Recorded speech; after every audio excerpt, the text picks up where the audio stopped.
Speaker, আপনাকে অসংখ্য ধন্যবাদ আমাকে এখানে বক্তব্য রাখার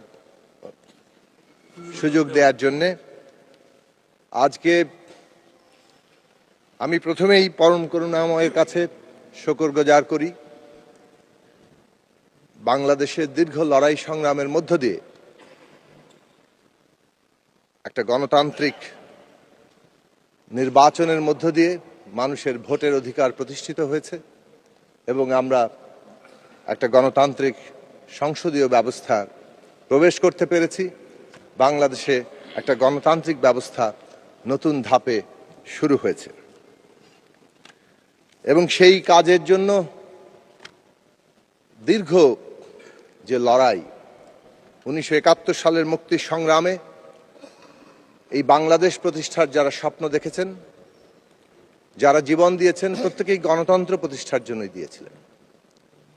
কিন্তু বাংলাদেশ প্রতিষ্ঠিত হলেও যে সাম্য, মানবিক মর্যাদার, সামাজিক ন্যায় বিচারের লক্ষ্য প্রতিশ্রুতি তৈরি হয়েছিল এই দেশের নাগরিকদের জন্য, সেটা আকাঙ্ক্ষিত পর্যায়ে যায়নি।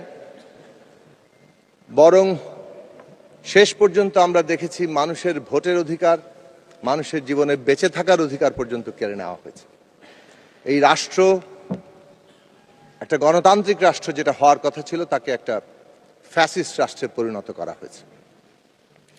সেই রাষ্ট্রের বিরুদ্ধে আমরা লড়াই করেছি এবং কেবল রাষ্ট্র ব্যবস্থার বিরুদ্ধে লড়াই নয়, একটা গণতান্ত্রিক রাষ্ট্র তার কাঠামো কিভাবে সেটা গড়ে উঠতে পারে সে নিয়েও আমরা আমাদের রাজনৈতিক জীবনের শুরু থেকে এবং বিশেষভাবে গত 17 বছর ধরে ফ্যাসিবাদ বিরোধী যে লড়াই, সেই লড়াইয়ে আমরা আমাদের বক্তব্য, আমাদের কর্মসূচি, আমাদের দিশা হাজির করার চেষ্টা করেছি।